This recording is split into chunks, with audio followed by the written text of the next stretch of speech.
Hello everyone. I hope that you can hear me. My name is Ann McKittrick. I'm with Nurtured Noggins, and this is our first live Q&A, and I'm just so happy to be here with you. I don't know if you caught those first few minutes, but anyways, I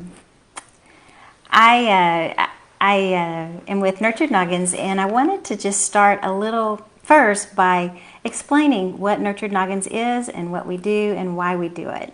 And our goal, my goal with Nurtured Noggins, is to help others see and appreciate and understand young children, and also themselves and their responses to little kids. And so I do this through weekly content on our website, nurturednoggins.com, and also through social media, Facebook and Instagram, and then with a course. And I have other courses in my brain that are going to come out one of these days. But this first one is called the Quick Start Guide to Newborns. And this was written specifically for brand new parents who have never had a baby before, and they are coming home, and maybe they, especially right now, we just don't have people can't travel. So there's a lot of new moms and dads whose parents and aunties and the people who would normally come and kind of support and help a new family are really just not able to do it right now because of fears of exposure to COVID and some other things going on. And so this course is my response to that. It's just a way for me to show you, if I were in your home, how to do things like how to change a diaper, how to burp your baby, swaddle, all of those how-tos that new parents need. And so the link for that is nurturednoggins.com/quick start guide to newborns. And you can take a look at that. I'll put a link in the comments a little bit later. But I'm a mom, a grandmother of 3, and a former foster parent. We used to take in foster babies only, and so it's been a long time since we did that. But all that to say, I've had a lot of babies in and out of my life, and I've had a career in early childhood, and I never ever get tired of watching children and learning about them and talking about them, especially babies. I really do love, the first few years of life to me are just so fascinating. And so I'm so happy to be here with you today. I've got 3 questions, and I'm trying to watch the comments. I'm flying solo here today, so if you put in a question and I don't see it, it's my fault. I'm sorry, but I'm trying to watch the comments. So anyways, the first question is from Megan, and Megan says, I have a 4-week-old, and he's on infant Enfamil, and he just started where after every feeding he's real fussy and has gas built up. I give him gripe water and gas relief drops, and it eases a little bit, and tonight I put a little cereal in his formula to see if that would help him sleep, but it didn't, and the only way I can get him to sleep is on his stomach on my chest, which is his favorite place to be because he can hear your heartbeat and it feels so cozy and good. So that's not necessarily a bad thing. It's just maybe not a habit you want to continue for months. So first of all, Megan, this is very common. Your baby at 4 weeks of age has a very immature digestive system. And so this is just kind of one of the side effects of that immaturity is that little tummy just hurts sometimes as they try to digest food. It's normal to a degree, and it will go away as your baby develops and grows with some time. If it happens every day, then and the crying seems really, really significant, you definitely need to call your pediatrician and talk it through with them and see if they might have recommendations. It might be that they would recommend a different formula. It could be a hypersensitivity to the formula. It's kind of hard when all of a sudden something changes, and it's hard to know what causes that.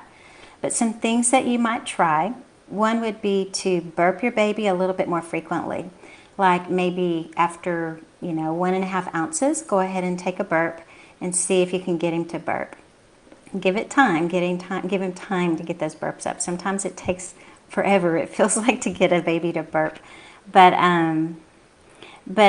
anyways, burp more frequently, and another thing is to try to feed him before he begins to cry. Try reading his feeding cues before the cue that he gives you is to cry.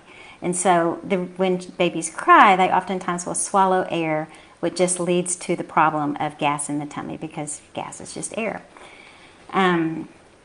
Another thing that you can try is doing like baby bicycles, where you lay him on his tummy. And I'm sure you've heard of this and have probably even tried it, but I'm just telling you, just in case you don't know, to lay him on his back and then just use his legs and then just put him in a bicycle motion, just like if you were doing, riding a bike, the exercise riding bicycles. Another thing would be to take his legs and just kind of put his knees towards his chest, hold it there for just a moment, and then bring him back. And then just, it's just a way for him to exercise massage his tummy really, and try to get the air out of it. Kind of like an inverted sit-up that you might do in a workout. Let's see. Tummy time is also good, especially at 4 weeks of age. It's time for him to begin to have a little tummy time and try to, lift his head and gain some strength, some muscle strength in his core, the core part of his body. But also being on his tummy, you already said it feels good for him when he lays on you on his tummy. And so having tummy time during the day might help alleviate that as well. Let's see, you might also try infant massage. And if you haven't gotten it already, I've got a freebie out there for brand new parents, and it's called How to Give Your Newborn a Bath. It's nurturednoggins.com/baby bath. And here's the little handout that goes with it. But the reason I bring this up is there is a section in this handout on infant massage, a couple of pages of directions of how to give a baby a massage. And so you might check that out, or you just use your own judgment and give your baby a little massage after. I like to do it after bath.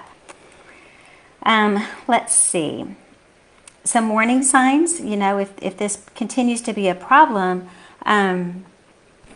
warning signs would be that your baby's not gaining weight, or he doesn't want to eat for some reason because his tummy hurts.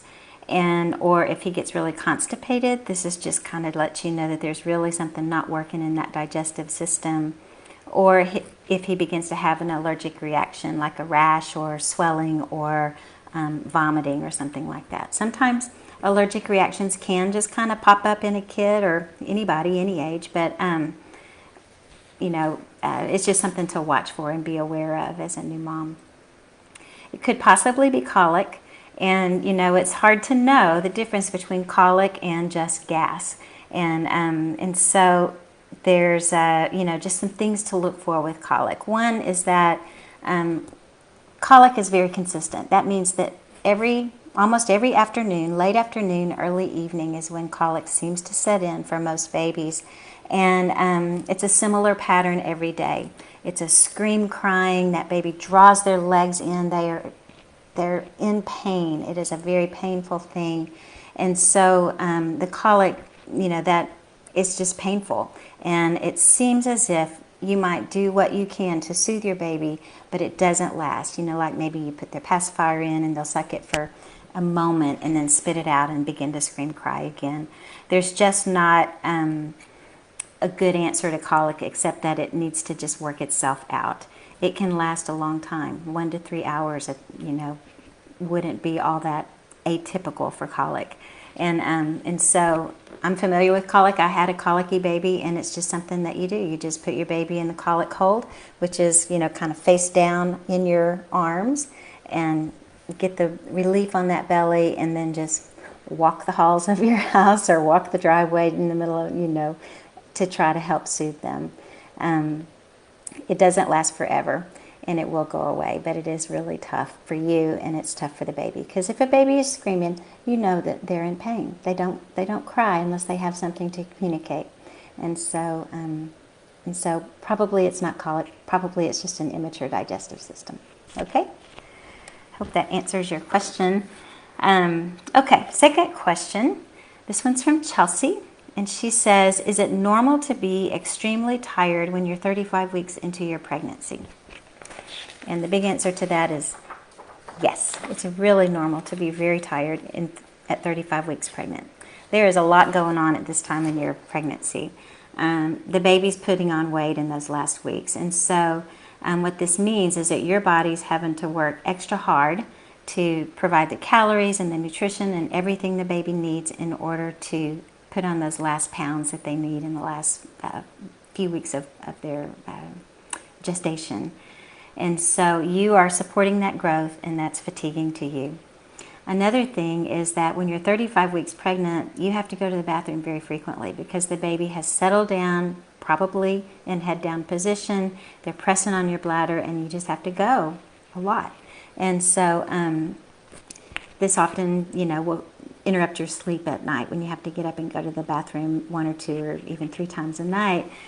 Just the interruption to your sleep, even if you go right back to sleep, is going to make a difference in your fatigue level.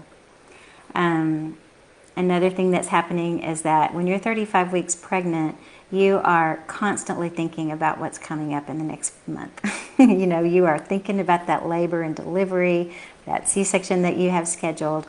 You're thinking about all the details of that hospital stay or home birth or however you're doing it. You're thinking it through and feeling all of the feels. There's just so many feelings that you have in these last weeks, thinking through all of the scenarios. And so your brain, all this brain work is exhausting and is leading to the fatigue. And then lastly, you're carrying around a big load. You're not used to carrying that kind of weight around. It leads to imbalance. It leads to discomfort. You just cannot hardly get comfortable, it feels like, when you're at this stage of pregnancy. You might be having Braxton Hicks contractions that may not be painful, but they're there, and it's just, something that you're aware of, and it can just get a little bit tiring because sometimes they just won't quit. My daughter just had a baby 6 weeks ago, and she had Braxton Hicks forever towards the end of her pregnancy. It just felt like they would never stop. And so that leads to more fatigue. One story about me when I was at that point in my pregnancy, it was my second baby, and I had a sinus infection the whole pregnancy. And I had also like a 15-month-old already. And so I was taking care of a toddler. I was pregnant, and I had this congestion and stuff in my head. And that was, 20-something years ago. And back then, we didn't take anything when you were pregnant. We were very natural. And so I didn't take any kind of medicine, anything that would help my stuffy nose. And I just kind of suffered through it, did, all the natural stuff, but it didn't work. And so I was so tired. At 35 weeks pregnancy, I was so tired. I thought I was going to die.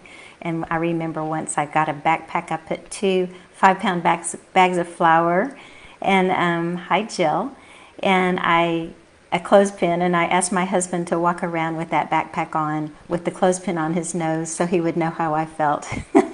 And he got the point of how I was feeling and how tired I was. So anyways, that's just an aside. Okay, third and last question. This one is from Alma, and she says, my baby is 1 month and 2 weeks old, and I notice he has a lot of saliva spitting out. Is that good or bad, and why does he do that? Well, it's not good and it's not bad. It's just what babies do. Babies are in what we call the oral stage of development, which means that everything that they learn, they take in through their mouth. And so, everything that they see, and you know this about babies, they eat everything. It's not just babies. It goes up through, well into toddlerhood, into early preschool. They learn by putting things in their mouths. And so that's what your baby's doing, is learning to use this little mouth to learn what he needs to know about the world. And also another thing that's happening at 6 weeks of age, where your baby is they are just learning how to smile and to really use their face and their mouth to get you to pay attention to them and to respond to you, and you respond to them. And it's the beginning of this whole beautiful attachment and responsiveness and the back and forth. It's like a tennis game, That baby's going to learn to smile. He'll learn that when he smiles, it gets a big reaction from you. You give the big reaction, and then he gives a big reaction back, and it just begins this conversation with your 4-week-old that is the beginning of such joy, and attachment and trust. And so he's learning to use his mouth in different ways. And then last of all, it's just what babies do. They drool. And that's why we have bibs. And so my favorite kind of bib is the over the head towel, dish towel, the kind that's just made out of terry cloth and it just goes over the head. There's no snaps, there's no ties, there's no Velcro to mess with. It just goes straight over the head and then comes off. And of course they wash real easily. And so those are, if you can find those to me are the best. So that is all my questions. I'm looking in my comments. Don't see any questions here. So here's what I wanted to talk about next, and then we will wrap it up. Just a little bit of theory, child development theory, and that is this, is that a baby, from the time that a child is born, from newbornness until, I guess, all the way through their growth starts at the top and it goes down. And so a newborn baby is everything that's happening is happening in their brain and in their head right now. And so this principle of development means that we start here, we work our way down, all the way down to the feet. So if you think about it, the first thing that a newborn does is they learn to hold up their head. And so that, motion of taking your head and holding it, because their head is a large percentage of their body weight and their neck is very, very small. And so you have to hold that head for them a good 8 weeks until they can really hold it firmly on their own, maybe even longer. But anyways, learning to hold your head is a very, a very big deal. It's one of the very first developmental milestones that a baby has. Another way that we see this principle of head down development is in the neural development that is practically happening in front of your eyes in these first weeks of life. When a baby is born, their movements are so uncontrolled and kind of jerky. And I just had the privilege of watching my third granddaughter, who was just born in May. I got to just watch her and really take her in for a couple of weeks while I was there. And the thing is she didn't know where her hands and feet were going at any given time, and her movements were very jerky. And the reason is because at birth, a brain, the little brain, it is kind of like a computer that's asleep. Like if you turn your computer off at night and then you come back in the morning and you turn it back on, it takes it a minute for things to just kind of warm up and load up. And that's how it is with that little brain. It takes it a minute to begin to make the connections that will allow those little hands and feet to move where they want them to move instead of where they just go all by themselves. It's a very much a part of their reflexes and the way that the reflexes, do the things that a child needs in order to survive in those first few days and weeks of life. So reflexes, the things that we see babies do just automatically. A sucking reflex is one that you see very common, and you might even see this in an ultrasound. You might see a baby in the womb sucking. And then when they get born, then obviously sucking is the thing that keeps them alive. That's how they get their milk. And so it's a very much an important part of the development, is just that ability to suck.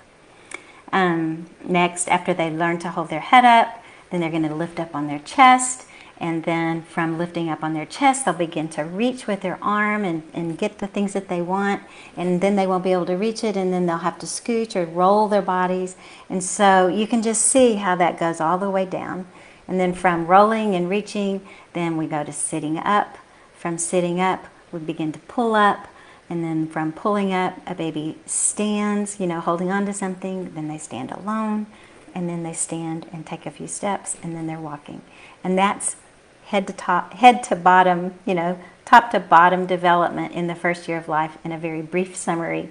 But it's a really neat thing, I think, to watch and to think about and to learn as you're watching your baby. So I think that is all for today. If you have any questions, I'm going to do another Q&A next week. I believe we're going to do Tuesday next week instead of Wednesday, but I will post in the Nurtured Noggins page when that's going to happen, and you can join me. I would love for you to submit your questions. I love to talk babies, and I love to talk little kids, and kind of troubleshoot and explain and look at development, because that really is the way that we can parent best, is when we understand what's going on with our children developmentally and what's going on with us developmentally as adults, because there's a lot in adult development as well. So you can email the questions to me at ann@nurturednoggins.com, or you can put them in a direct message to me, and I'll be able to see it there as well. So one last reminder that the Quick Start Guide to Newborns course is available only until June 30th, next Tuesday. The cart will close. It won't be available for a little while after that, and when it comes back, it's going to cost more. Right now it's $49. It's about 14 videos with a PDF. Here it is, a little workbook that comes with the course for you to take notes, and there's also some resources here, some things that you might want to know about. So anyways, take a look for it. nurturednoggins.com/Quick Start Guide for Newborns. And that is all for today. Thanks for joining me, you guys, and we will see you next time. Bye-bye.